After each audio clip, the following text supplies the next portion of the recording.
nhớ rồi ít trồng cứ tìm mong xóa lên cho tù đại là cô nhận công liền mới khó chỉ rồi cô rồi xiết tại tỏ bên cho tù là cô kỳ là gì cho cô chỉ hai cái chết cáiคือlà chỉ sai cho tù lúc kia hoàn kia ít trồng không gì sai ở ít trồng mong cô luận câu luận cho nó tư là lò mua xà chậu tại sầu lò là xin chi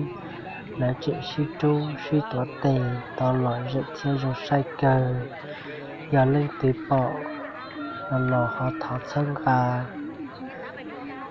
lý do của họ phải cho phải sai thế nông lò của những cho bê là sai thế cái kia trong đợi hay lúc kia giờ xa nó cháu ở nhau rồi tao bỏ theo tao nó là họ tháo ra gì kia cháu cười chỉ tao tôi cá đùa là chỉ tao bỏ nó là họ đọc của say thảo pi một thọ sọ thia giờ là dậy bỏ đi chả thế là ít chọc mong để nó là bây giờ ít lúc kia không sư để là pi họ sai một gì vào thọ cờ hết rồi đi chả là gì họ lại dậy to bỏ đi chả ít chọc con gì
Một là lao ra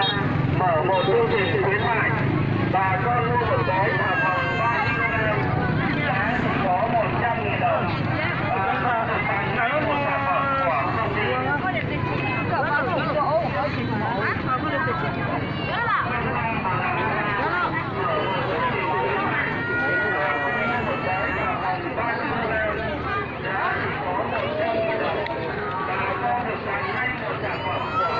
Cái ướt lên vậy nó cứu ảnh.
thọ chỉ cụ thay chỉ rồng gì mình lão muốn chỉ trong thia si phộng thia chế thay chế trò lì đây là sai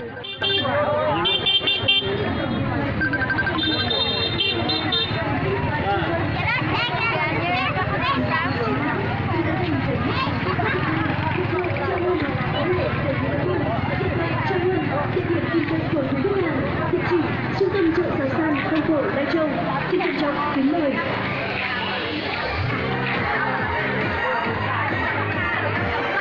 Hệ thống bán buôn bán lẻ tại Tràng Hãng Trang Quân xin kính chào quý khách. Kính mời quý khách ghé thăm và lựa chọn cho mình những chiếc điện thoại smartphone thông minh ưu việt nhất tại điện thoại Trang Quân. Xin địa chỉ Trung tâm chợ Sài San. họ nó giống cái tự y tại và chỉ cho xanh gì bua cay lỏ mồ hồ tí xì gì bua cay y lưu cậu xanh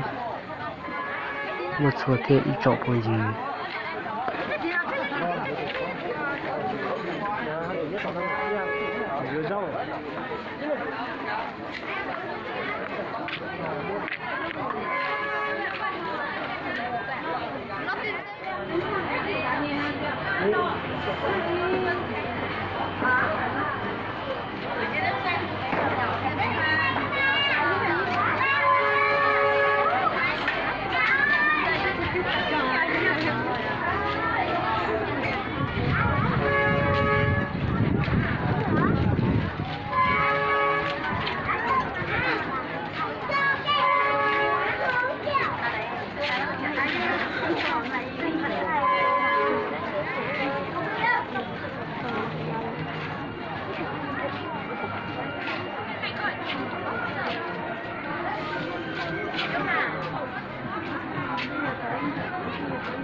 nó bằng của đã nó nhiều hoa bạc nó chú lên này cái là nó không ra là sườn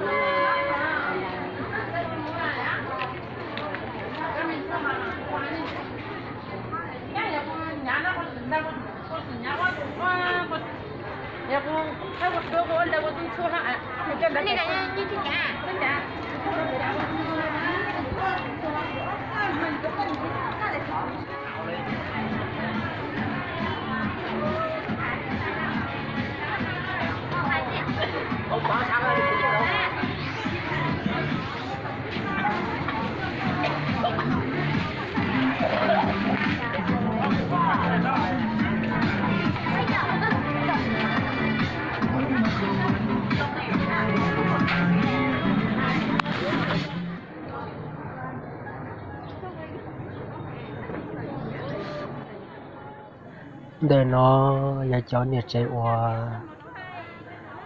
ai tu ở kia tại phải lui rồi kìa nó chọc một gì để chuyện ta tạo dù anh đó là tuổi ban đó là gì tuổi trò ta tạo sĩ hay vì ở kia nó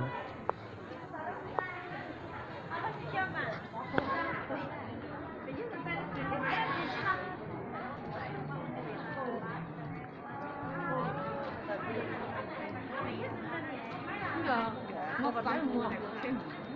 số nó là bây giờ mình số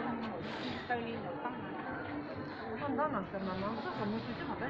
nó cũng bảo em mua này nó hoặc là nó nhớ rằng có ý trọng mấy phương gì cứ nhớ trọ trọ như thu nó cố chuyện là cho bên